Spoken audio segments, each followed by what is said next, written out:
Okay, let's go through some of the parts and pieces on what we're supposed to have, all right? Now, if you look very closely right here, what I really like about this is that every single bag is labeled, all right? So you can't get anything mixed up, which is really, really nice about this plane, all right? Some other things that you might need, you're gonna have atop of those, you'll have your extensions used for your servos. You have your spinners, and then you'll have some tools that you might want to use, like the screwdriver that comes with it, the glue that comes with it, and maybe even a hobby knife. All right, some of the other things that you might want to check into, make sure your prop is there, make sure it's not broken. All right, obviously your instruction manual. And then we'll get into some of the pieces that you'll need to actually fly. There is the horizontal stabilizers for the rear. They are in halves. And then there's also a carbon fiber spar that will go with it. Make sure that carbon fiber spar is there and not broken. As far as the electronics are concerned, everything is already pre-installed for ours because we got the plug and play, except for the battery and the receiver. So basically what we're gonna use right here is our AR600 receiver. Make sure you have a bind plug. And then we're gonna be using the 2200 milliamp batteries that are on the website. All right, I bought 4 of them. You can't beat the price. And they're 30C batteries, so you should get quite a bit of power out of these. Next, just to go ahead and double check your fuselage and your wing. On the wing, what you want to make sure is that all your hinges and stuff are worked in. Mine came pretty loose. Make sure that nothing's ripped on your split flaps. Make sure all the screw holes right there where the screws are going to hold the wing onto the fuse are good, and do the same for the other side. Okay. Retracts are pretty tight, they're in there, really flush, a lot of details, so things should work out pretty well for that. Double check, make sure your motor's not wiggling or anything like that. All right, that's a pretty beefy motor shaft or prop shaft. Double check all the rest of the fuselage and do the same thing for the rudder and make sure no parts and stuff are broken or missing. All right, so that's just a quick overview on the parts that we're gonna use for this particular aircraft. Now we're gonna get into step 1. Of the actual assembly. Okay, so step 1. What we're going to work on is the control surface and the horns for the elevator. Now the elevator should come in 2 separate bags because, like I said, this one right here and this one right here are going to actually fit together. So you're going to have to remove them from the bags. Then you're going to get a hold of the bag right here labeled elevator. Okay, and we're going to basically take these horns that are inside and we're going to install them right on to these little areas right here. Now, one thing you need to make sure is whenever you're doing this, put together the actual piece. All right, what you're going to do is put together this piece like that. Make sure you know which direction is going as far as which way it's facing up or down. Now, because it's important to realize that when you put on your control horns, you're going to want them to face basically this way right here. All right, and I know it might be hard to see, but you want this flat piece right there to actually face towards the front of the aircraft. So you will be putting it in this fashion right there. All right, there are screws that come with it. So basically what you'll do is you'll just screw the control horns on both sides. And then once that's done, just make sure it's tight, but not too tight, obviously. Because if you tighten it down, what you'll do is you'll actually sandwich the foam a little bit too hard and it might cause a little bit of issues. So tighten it down, make sure it's good and snug, but don't overdo it. All right, so once we get done with that, I'll get back with you and let you know if we had any issues with that, and we'll show you what we did as far as final product on the elevator and elevator control horns. Okay, so we've got the control horns on the actual elevators themselves. Now, one thing I did notice, and you got to read a little bit, one step extra in the actual instruction manual to figure it out. Like I said, you want to make sure that the bottom side is where you put these horns at right here. And then you want to screw the actual screws in from the top side into the bottom side. The way that you can tell if this is actually the bottom side, because they look pretty good, and I don't know if you can see this at all, but there's a little groove right here. All right, that groove is the bottom side. That groove is going to serve a good purpose later, and we'll get to that here in a second, but I want to make you, show you and make you aware that that's what side denotes the bottom is the one with the groove. All right, like I said before, Put the screws in from the top. There's only going to be 2 screws per horn because the other sides actually have little rods that go through and connect to line everything up. All right, so that was installing the control horns on the elevator. Let's go ahead and move on to the next step and see what we got going on there. Okay, next what we're going to do is install the control horn on the rudder. Whenever you install the control horn on the rudder, you're going to want the horn to actually come out on the side that has the 2 control rods sticking out, and you're going to install the back plate on the opposite side where it has only the 1 control rod. So you install the back plate and drive the screws in from that side. All right, make sure everything lines up before you screw it, just like we did the other on the last section when we installed the elevators.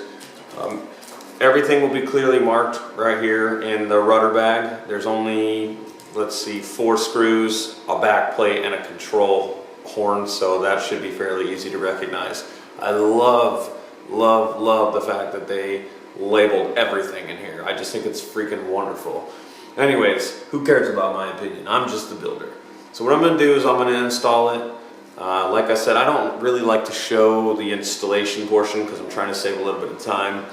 But then again, here I am yapping my mouth about why I want to save time. So let me install this and get back with you and see if I had any issues or problems while I was installing it. As you can see, we've got the control horn hooked up. It's nice and tight.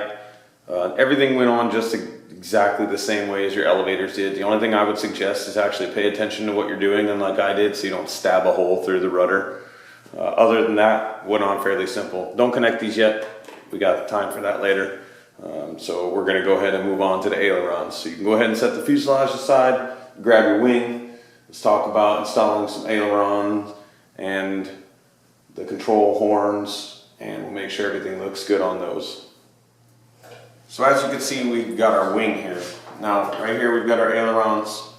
Right here we've got our split flaps. So basically what we're going to do is we're going to take the flaps bag and we're going to take the ailerons bag, make sure we got all of our parts and pieces. First, what you want to do is kind of work in the aileron hinge a little bit, just make sure it's loose.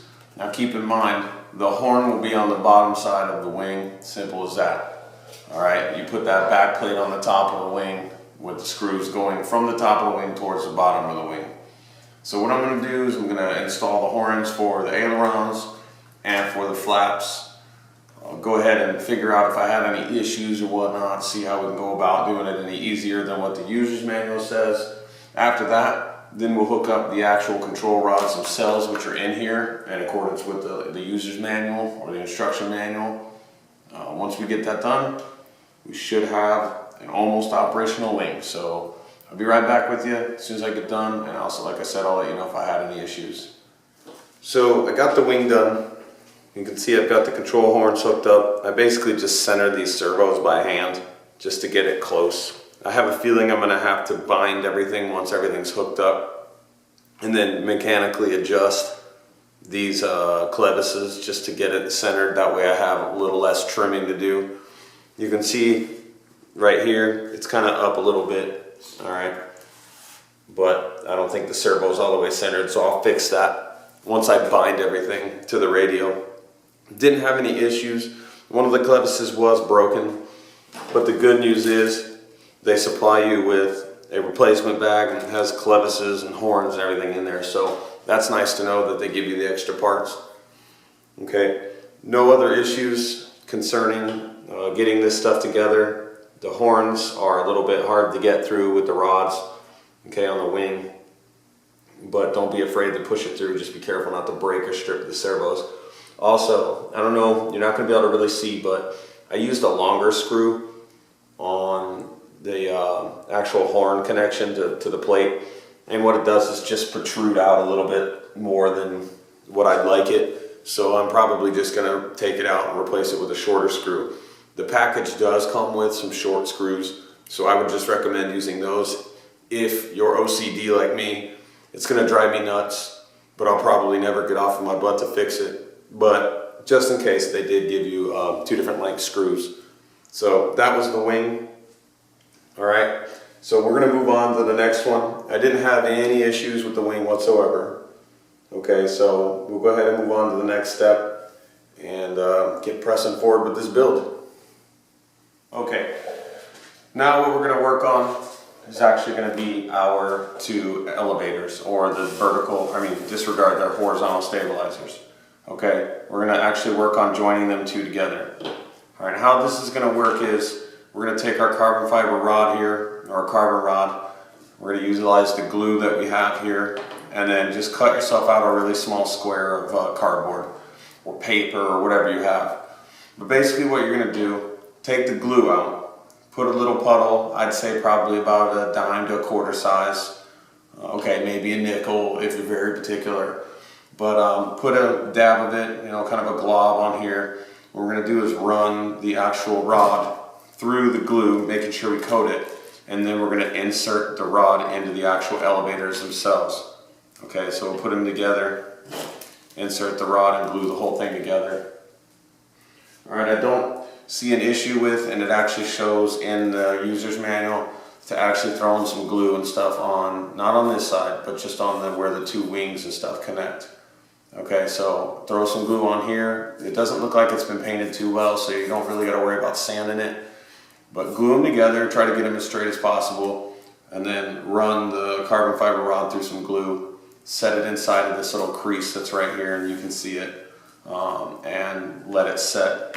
Now what I would recommend doing is actually taking the rod and test fitting it, making sure that it goes all the way down inside of the groove before you glue everything in place. The last thing you want to be doing is smearing glue all over this painted surface. It will pull the glue right off of this. So that's what I'm going to do. I'm going to go ahead and glue everything back together, or together, and then we should be done with this portion for now.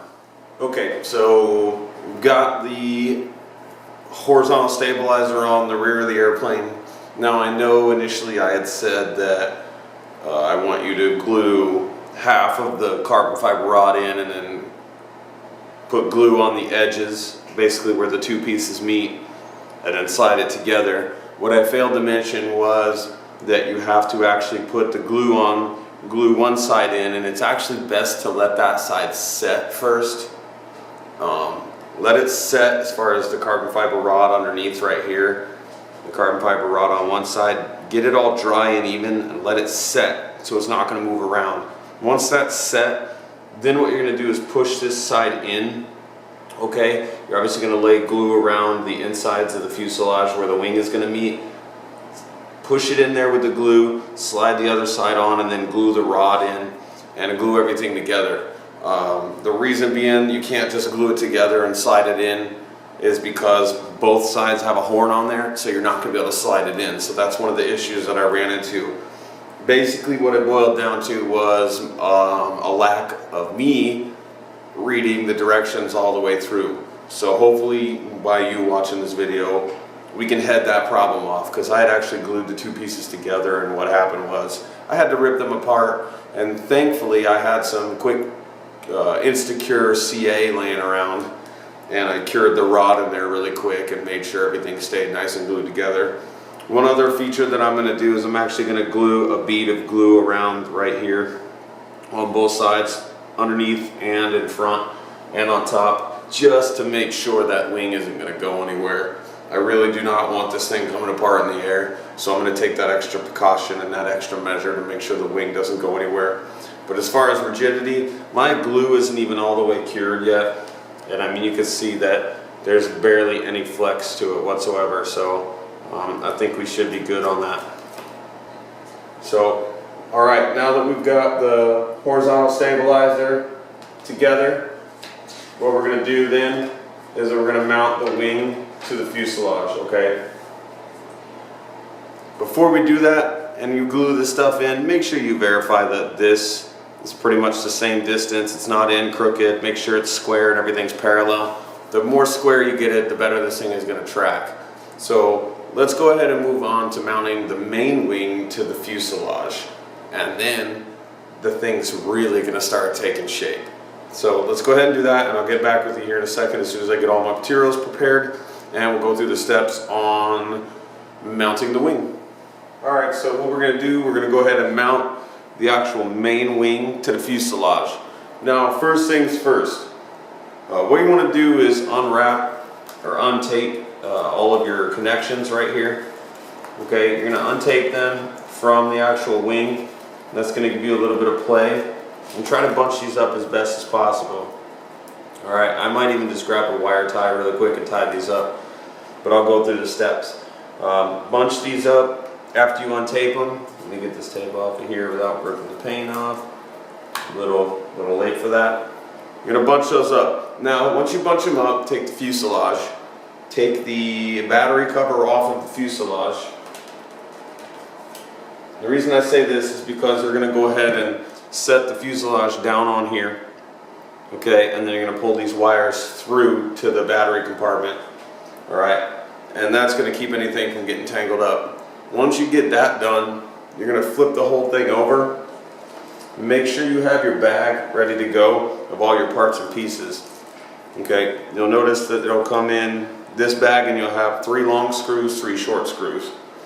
Okay, the long screws are gonna go on the front portion of the wing, otherwise they won't reach, and then the short screws are gonna go on the back portion of the wing, and you just tighten them down until they're about hand tight, make sure there's no wiggle room, and mount the actual wing to the fuselage. All right, be careful not to get any of these caught up underneath. Pull them through, make sure everything's nice and clean fit, and then screw everything down. So I'm gonna go ahead and mount this wing, pull the wires through. Once I get done, I'll let you know if I had any issues. It's pretty straightforward. Like I said, just make sure you get the long screws on the front of the wing and the short screws on the back. The actual lengths are 2.6 by 30 for the rear and 2.6 by 50 for the front. So let me go ahead and mount that, and I'll get back with you here in a second. Okay, so you see that I've actually test fitted the wing. I've got it right where I need it, and if you look really closely, you'll be able to see that I pulled all the wires through. Now the wires aren't really that long, so what I found was easier was to actually connect all the Y harnesses appropriately, making sure you got everything labeled correctly. I know it technically doesn't matter, but for the purpose of pulling them through the fuselage, it's going to make it easy to identify what plugs into which channel. So make sure you put the extensions on, the Y harnesses on first, and then it makes it a whole lot easier to pull these wires through the fuselage. There's a cavity underneath the fuselage and the wing that allows the excess wires to kind of hang there freely and not get in the way. So make sure you do that before you move on, and then once you got all that stuff secured, then basically you can flip the entire airplane over and start screwing the wing in.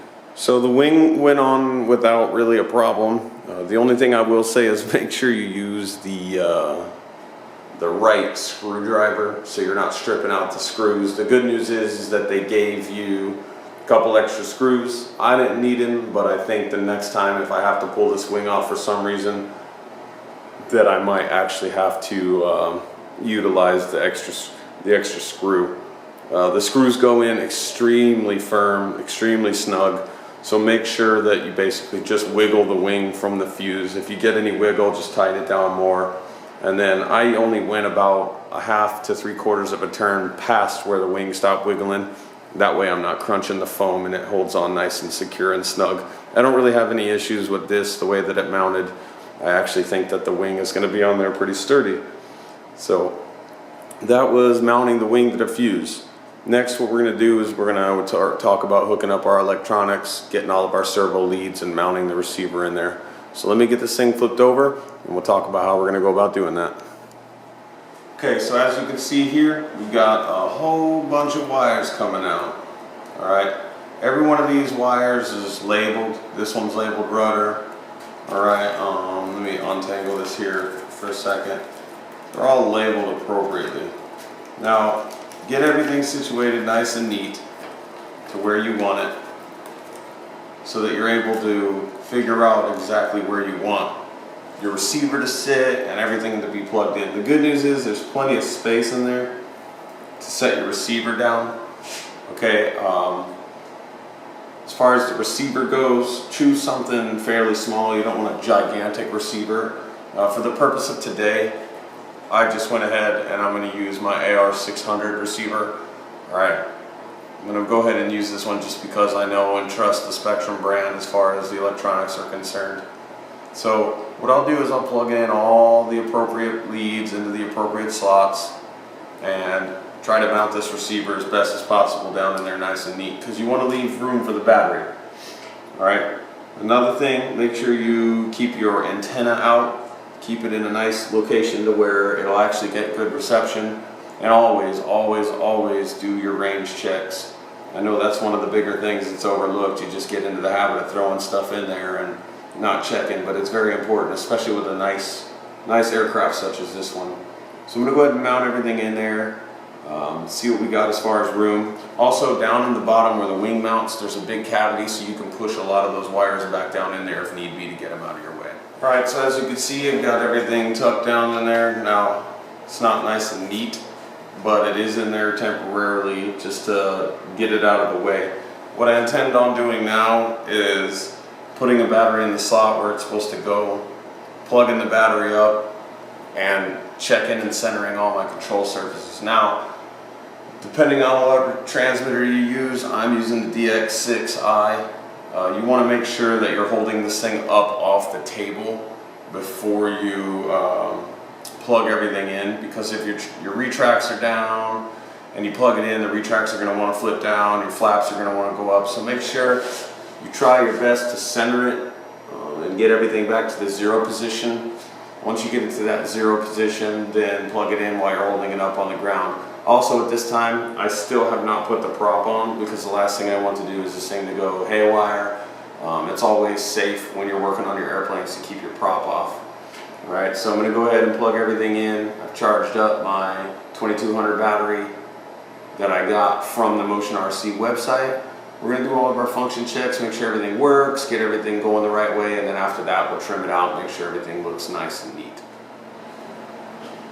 Okay, so now I've got everything centered up. As you can see right here, I've actually put everything where it's supposed to be. I've mechanically centered everything. Since the elevator is two separate horns, alright, what I did was I just centered those to the best of my ability. Right now they look a tidbit off, so I'm going to play with that just to get it as straight as possible. After I hooked everything up, I went ahead and bound it to the transmitter just to make sure we didn't have any issues, and didn't have any issues whatsoever. Like I said before, when you bind it for the first time, make sure you have it lifted up in the air and the prop is off so that your retracts don't get damaged and nothing bad happens. So do your function checks, obviously, right here. Let's see, do my rudder. See, the rudder goes exactly the way I need it to. Then you got elevator. So that works pretty nice. You can see my ailerons work just fine. And then we'll try out our flaps. One of the things I do like about this is that the flaps come down nice and slow, so it'll kind of reduce that ballooning effect. Alright, and then they'll lock in. Now I don't have my flaps set all the way down. I'm just going to keep them a little bit out. I think I got them set at 40%. The reason being is I just want to test them out before I actually use it. So you can adjust the flaps however you see fit. But basically, I've got everything worked out the way I need it to. What I'm going to do next is go ahead and install the prop. The prop is really easy to install, and I'll show you how to do that here in a second. Okay, now we're going to worry about installing the prop. This is really, really simple. You notice we've got the back plate, the propeller itself, and we've got a front plate that's going to go over the front of the propeller, and then the spinner. It's really, really simple. If you notice here on the front of the motor, there's actually kind of a hex nut. Alright, the hex nut is going to fit right onto there. So basically, when you put it on, you're going to have to give it a slight spin to get it to set in place, okay? But to make things easier, what we'll do, set the prop on, place the cover over top, alright? And I said it's fairly easy, and I'm going to make it look difficult.